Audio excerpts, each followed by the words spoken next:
In 2021, all the mutable signs got the better end of the stick. With all this action happening in the fixed signs, a Virgo like you has likely had to mainly deal with other people's problems, but not so much your own. This year this trend continues with a minor alteration, romance. With Jupiter ingressing into your 7th house, relationships will go a lot smoother than last year. Especially for those of you who were born during the day, Jupiter is your most benefic planet, and as you'll see through the course of this report, 2022 is very much the year of Jupiter.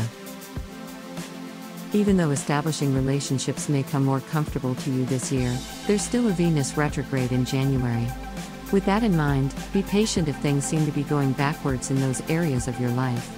The retrograde will also be happening in your 5th house of pleasure, party, and all things right, so January may not be the it month. Still, this is a transit that doesn't even last for all of January, so it's nothing major to worry about. Just tread these waters slowly. Things will really get kicking after it.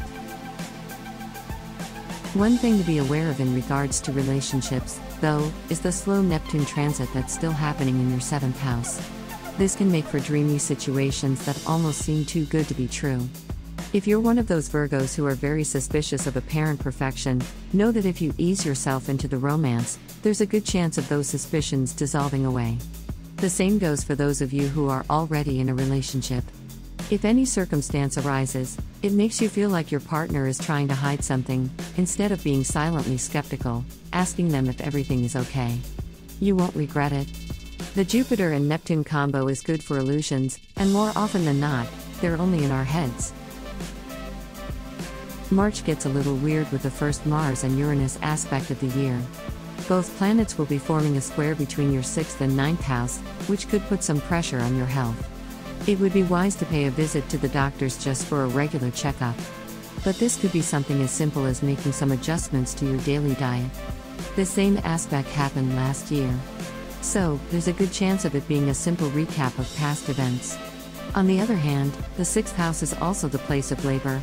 If health is not the manifestation of this transit for you, this could also point to a hectic schedule at work that yields low rewards. As frustrating as it may be, it's nothing that you can't overcome. As we leave Mars and Uranus behind, we invite both benefic planets for a party in your 7th house in April.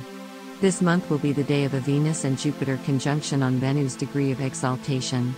Long story short, this is just fancy astrology talk to refer to the possibility of a knight in shining armor or a princess popping up into your life. Of course, this also accounts for the happily married, and we all know how occasionally our spouses turn into frogs.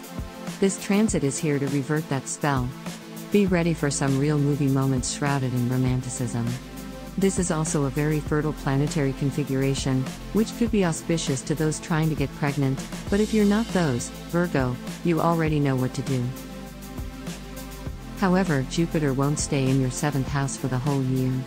In May, the greater benefic will switch signs as it ingresses into Aries and, therefore, your 8th house.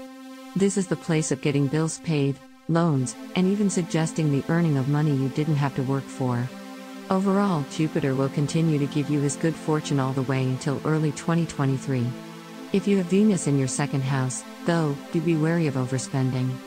The excitement that Jupiter can bring can easily be lost if you have a tendency towards splurging. As we enter the summertime, the most prominent transit of the year takes place. Triple conjunction between Mars, Uranus, and the North Node will be happening in Taurus, which can cause quite the ordeal. This is an earth-shaking transit that can change the structures of the whole world. Since Taurus is Virgo's 9th house, this can suggest a big move or a long-term trip.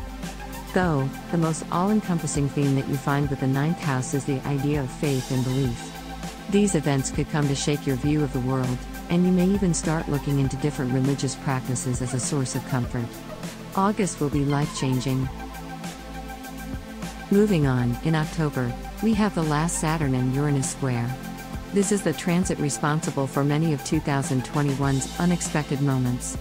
Since this is the last one of a few decades, here we'll bring some closure to anything that was swept under the rug in the preceding year. When Uranus is involved, resistance is futile. Embrace the change and go into the next year with an open mind and a clean slate. This will tough on some 6th house matters, which involve health, so it would be wise to keep your health checked throughout the year to minimize any unforeseen circumstances this transit could bring.